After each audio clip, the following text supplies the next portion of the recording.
All right, hello once again. I am wearing fancy goggles because we are here to talk about lab safety. Okay, this should be a pretty quick video.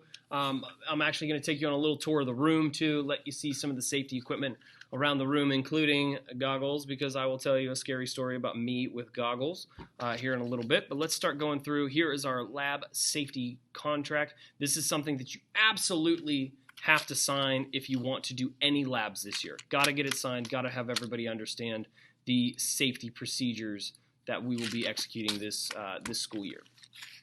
So number one, I will always obtain permission before touching lab materials and beginning an activity. Yeah, guys, I mean, that was simple because, every once in a while there might be something that's super hot sitting on your lab table, and the last thing that I would want you to do is come in and go, ooh, look at that, and then you touch it and it's super hot and you end up burning your hands.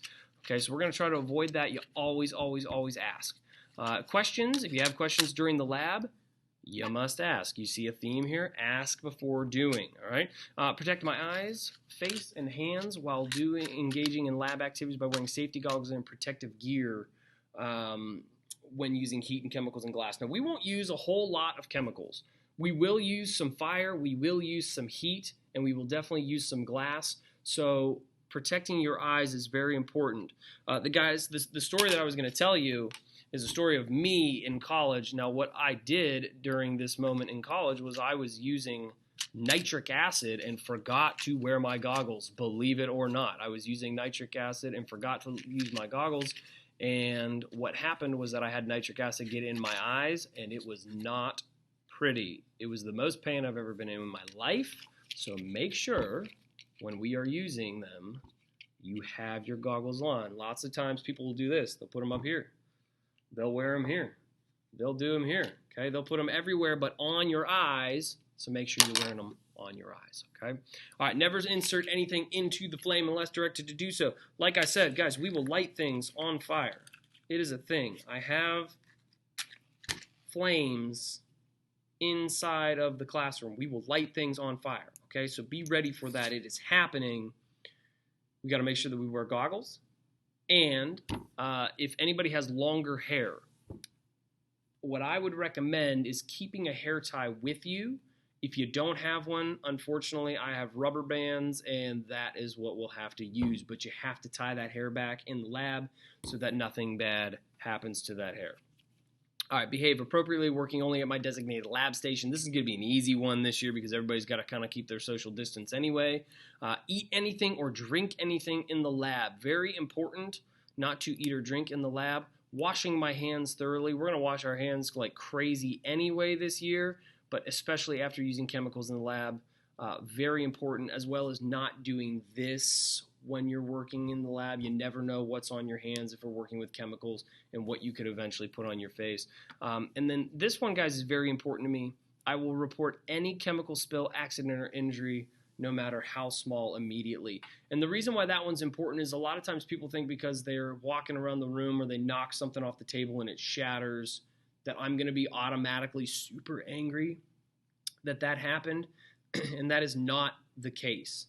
If it's an accident, those things happen. The room is crowded. Even though we may only have 7 or 8 people in the room this year, the room still can get kind of crowded with the tables. I have big lab tables all over my room, so it can make things difficult moving around the room. If there's an accident, that's not a big deal. Okay, I have to know those things. If something's broken, if something spills, if somebody is hurt, I absolutely have to know. You have to tell me. All right. I will know the location and proper use of the fire extinguisher. I will handle the fire extinguisher. It is sitting up here in the room. Like I said, I'm going to take you on a little tour. I'm going to make my picture a little bit bigger. We're going to go on a little tour of the room. Okay, so we've got the fire extinguisher. It is over here in front of the room. So this is, let me see if I can even make it a little bit bigger. Boom. Okay. All right, there I am. So we've got the front of the room here. Front of the room. There's the lab table where I was just sitting. There is the board, the TV, the fire extinguisher right there, right next to the door. So we got the door, the fire extinguisher right there. All right, let's go a little bit smaller while I'm moving. Okay, so we got the fire extinguisher, a fire blanket, eye wash station, all sorts of fun stuff like that. That is all located in the back. Again, I'll go big here. Okay, so we've got the fire blanket right there with inside of that. If, for whatever reason, somebody was on fire, tell me. If somebody catches on fire, please tell me. We'll probably douse them in the fire blanket to put that fire out. If you were to get anything into your eyes, once again, please tell me. Here's the eye wash station. I will actually use this. But all you would do is come over, put your eyes into the wash station, and push the water up, and let that water go into your eyes and rinse. All right. We also have the chemical shower right here. We will never use this. We will never get anything that would require you to be needing the chemical shower. Okay. And the last part here, guys, is that if a fire breaks out, and I already told you this with the catches on fire, tell me. If a fire breaks out, you gotta tell me. You gotta tell me right away. The tables are fireproof, so we shouldn't have too many issues with that. But don't run. Tell me and do not run.